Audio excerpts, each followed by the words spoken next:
Good morning, everyone. And yes, indeed, it is Women's History Month. Let's make some more history, my friends. But as I've said all along, it's more important than making history is making a difference. And that's what all of you do. And that's why I wanted to gather you here today to celebrate, yes, our great history in the state of New York, but also the accomplishments of so many people, and the culmination of these efforts are going to lead to a bill signing in a few moments. So Renee Flagler, thank you for bringing the energy here today, and thank all you've done for Girls Incorporated in Long Island. We've worked together for a long, long time, Renee, so thank you for all you do. Also, Tori Kelly, our co-founder of the Sexual Harassment Working Group. Tori, let's give it up for her. Having the courage to stand up and speak truth to power the way that you have. You've given a voice to so many people who've had to live in the shadows and suffer in silence. So Tori, thank you and everyone who's part of this working group for making tremendous progress. And also we have amazing allies in our legislature. Andrew Gennardis, our senator, who's one of our bill sponsors. I'd like to give it up for him. One of the enlightened men in our legislature. Thank you very much. Alexandra Biaggi, senator, also a bill sponsor. I don't know if she's here. I see Senator Biaggi's right here. Senator Biaggi. Yulene New, the assembly member, one of our bill sponsors. And Jessica Gonzalez-Rojas, another one of our bill sponsors. But I also can't forget my other friends in government. Cordell Clear is here, for our senator from this great place of Harlem. I know that area well, home of my lieutenant governor. Cordell Clear is here. Jessica Seawright is here. Rebecca, I was reading the wrong. Rebecca Seawright. Udelka Tapia is here from the Assembly. Joanne Simon's here. Catalina Cruz is here. Vanessa Gibson, our borough president in the Bronx. Gail Brewer is here, our council member from Manhattan, as well as Marjorie Velasquez, our city council member. Melinda Katz, I think, is in the house. Melinda Katz here. Okay, I got to look at this side of him, our great district attorney, as well as other friends in many offices. But it's you're the advocates. The advocates are the ones I am here to celebrate. Because it was advocates like you who stood up in 1848 and said, enough is enough. We are sick and tired of being treated like the property of men and having no rights. Certainly not the audacity to even think they could have the right to vote, but were denigrated. And those who stood up were ostracized by their communities, their families, and yet they marched on. And because they had that courage in a small place called Seneca Falls and gathered 300 of them, I'm figuring out how without social media and GPS did they even know how to get to Seneca Falls? So I'm going to always ponder that thought for a long time. But they found their way, and they paved a way for the rest of us. And I honor that history because this is New York. This is the birthplace of the women's rights movement. And that is why we gather here in this moment in history, our own history, as we make history that I want people in future generations to talk about what we did in our time to lift up women and children, to give them a better chance and a better outcome. So to the leaders and the activists who are fighting for equality and continue to lift up the voices, I honor all of you. And let's talk a little bit about that history.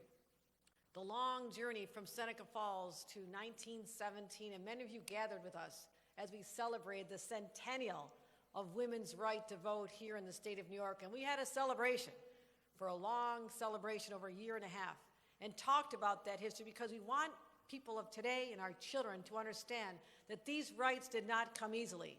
They came because of a lot of courageous people who persevered and fought forward. And as a result, we do have the right to the ballot box, but it was not there for everyone. It wasn't until the Voting Rights Acts in the 60s that black women had the right to vote as well. So let's acknowledge that part of our history. So you think about the great names. Sojourner Truth, great statue of her. I just named a beautiful new state park after Sojourner Truth. Harriet Tubman, one of my personal heroes as a child growing up, thinking about her incredible courage. Elizabeth Cady Stanton. Susan B. Anthony, Lucretia Mott. These are the names that sound like they're from the past, but those are the echoes I hear every day as I continue as the first woman governor of this state. I know that they are also watching me, and I'll be judged by what we do in this time, just as we look back at that time as well. And that's what we talk about today. But beyond a sense of history, and I want you to be steeped in that knowledge that we did not get here without a lot of struggle. What are our struggles today? We saw what this pandemic did to the women of our state. It brought them down. I wrote a column literally within 2 weeks of that pandemic hitting us saying women are already being disproportionately hit by this pandemic because they are the first responders. They are the nurses running into those flames that they encountered when they went into the unknown in their jobs every day trying to heal people from this unknown, scary disease. It was the nurses, it was the frontline workers, it was the people who continued to take care of our children during a pandemic that allowed other people to get to their jobs. The people who drove the buses and the subways, the people who cleaned the hotels that were open, but the people who lost their jobs as well. They lost their income. And even those who had a job to go to, they had children at home. How do you balance that? The kids need to be educated at the kitchen table. So we saw the inequities, the disparities, the challenges that were there before, but were just exacerbated by this pandemic. So that was a call to all of us. What are we really doing to help lift women up so they can have the better paying jobs, so they can have the luxury of zooming into life should there be another pandemic, instead of having to be on the front line in low-wage jobs? Let's turn that around. Let's talk about pay equity, how women still, in the great state of New York, are not paid the same as men. And I know Roberta Reardon, our great Commissioner of Labor, understands this because she has been a champion to change that dynamic. And the child care crisis. During my introduction, it was mentioned that I worked for Senator Moynihan. Why did I leave that job that I loved? I didn't have child care. I had to leave a job I loved and to go back where I had more of a support system back home, because a lot of people a long time ago were not talking about child care. That was your own problem. That's your problem. You wanted to have kids. The bosses didn't care. You figured out, although Senator Moynihan was very nice about it. He said, come back anytime. But society didn't seem to care about it. The economy didn't seem to care about it. But right now, in this point in history, they do care about it, because that's why our buildings aren't filled up yet, because women have to still be home taking care of the kids.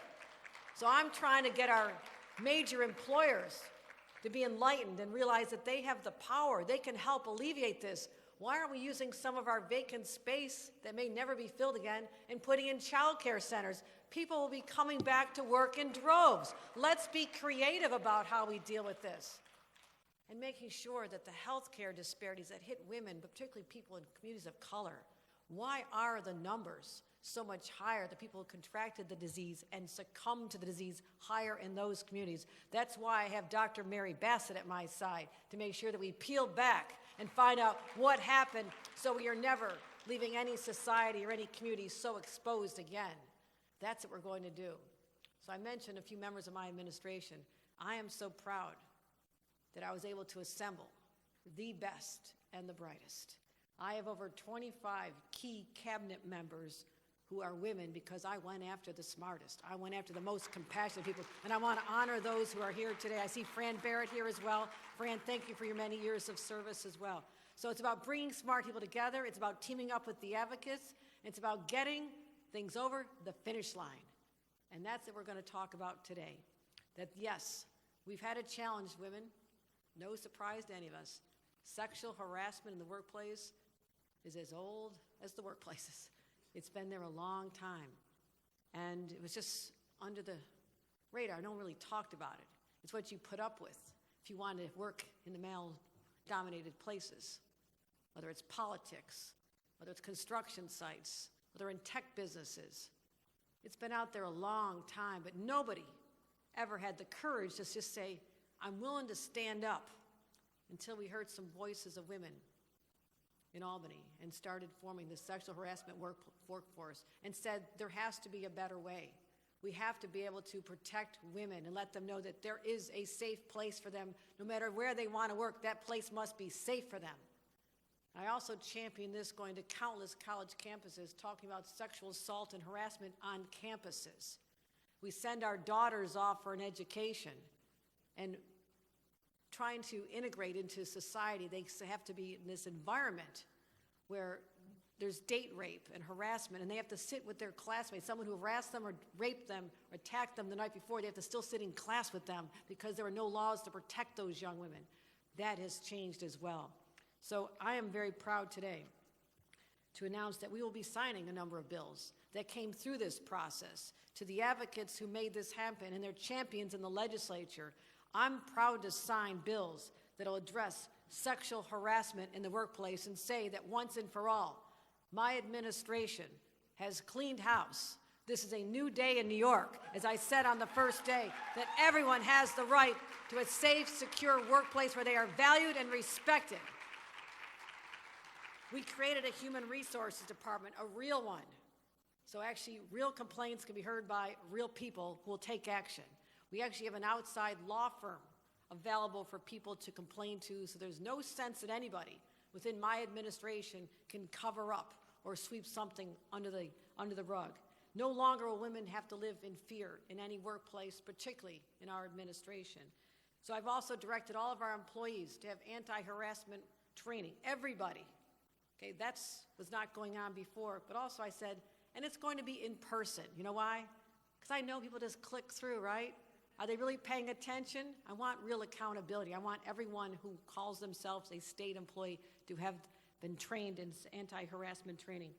And also, to make sure there's no conflict of interest, I want people to feel safe with making sure that they know that there's an environment that'll listen to them and take them seriously and act upon it. That is the change that we're talking about. So today, the bills I'm signing will help everyone know that they can live and also work in an environment where they'll have dignity, respect, and the safety they deserve. First of all, we'll be signing a bill sponsored by Senator Biaggi and co-sponsored by Yuli New in the Assembly that establishes a toll-free confidential hotline for complaints of workplace sexual harassment. There'll be trained people. There'll be a link to people who are attorneys who can help them deal with what they're going through, but a place they can just make a phone call, and we will advertise this phone number. So that is an important step, first of all, to get that toll-free number up there, and let's get that done with the signing of the bill today. Congratulations. Also, Senator Gennardis and Yuli New, this will include that all state and public employers are now subjected to the human rights law. Seems like there was a loophole out there. Let's close the loophole once and for all that says that you are subjected to the human rights laws, and that means that your employees have all the protections that are out there in the private sector. They now are conferred upon all state workers for the first time. Human rights law will now be changed. Also, Senator Gennardis and Assemblymember Jessica Gonzalez-Rojas, we are now going to be prohibiting retaliatory action by employers against employees who oppose unlawful discriminatory practices as well. So congratulations on stopping retaliatory action in the workplace as well. So this is not the end. This is just the beginning. These are the bills that are on my desk. I know there are more bills that are being considered by the Senate and the Assembly. And I look forward to keeping my pens sharp here, my pencil sharp, to be able to sign as you make the progress through the legislature over the next session. Because I will work with you. You have an advocate in me. You have a champion who understands that not only do I want to protect everyone today, but I have a daughter. I have a daughter and a granddaughter on the way. So this is personal for me as well. So I'm honored to represent you. I'm honored to be a champion on causes to support women, as I've done since the early days when my mother became an advocate for victims of domestic violence, before anybody else was talking about this in the 70s. And she got laws changed in our legislature because of her advocacy. And my sister Sheila is here today, who went on this journey with me with my mother to open up a home for victims of domestic violence. And I want to recognize her for having to deal with a sister like me. So to all my sisters, I thank you. I thank you. And I will just say, we're just getting started. Let's sign some bills. Thank you, everybody. Thank you.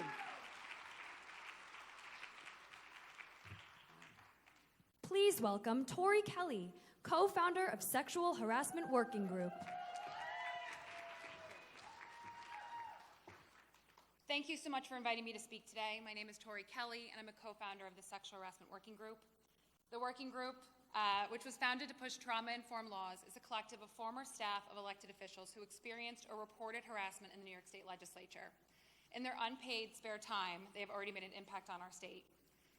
10 years ago, I came forward against my boss, former Assemblyman Vito Lopez, who was a powerful figure in New York State politics. After multiple investigations substantiated the claims I made against him, as well as the experiences of many other women, we were met with resistance in court, and no one was willing to be accountable.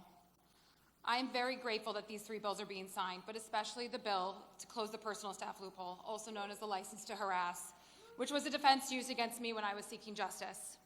I appreciate that the trauma that I have endured has now better informed our laws. All 3 bills are vital so that victims trust the system and feel safe to bring their cases forward. My experience may have made the news, but it's not unique. Today we are taking a major step forward, but there is still so much to do. Sexual harassment remains prevalent, and we will continue to root it out and dismantle the systems that protect abusers. For those of you who know my story, you know that we took on powerful people and institutions, and we were ignored, rejected, and further traumatized. So this opportunity to speak with you all here with this seal in front of me is truly remarkable, and at times in my life was completely unfathomable. I want to thank the Assembly and the Senate for their work, the sponsors for passing these important laws, especially my boss, Senator Gennardis, who is a true ally. I'd like to thank all the staff as well for making this possible, for making today possible. I am staff, I know how hard they work. And lastly, and most importantly for today, I want to convey my sincere gratitude to Governor Hochul for this opportunity and for signing these bills. It means the world. Thank you so much. Let's sign the bills.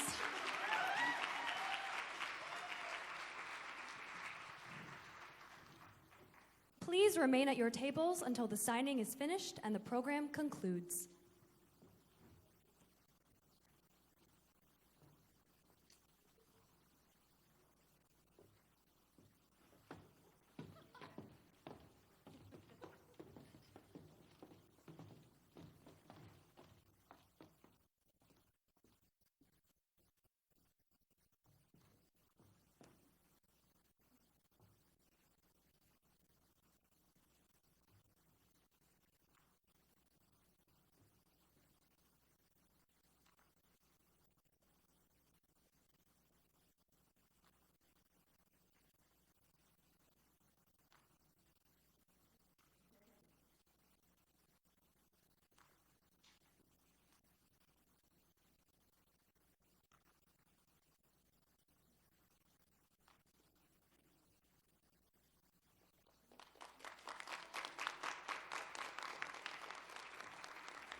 volunteer.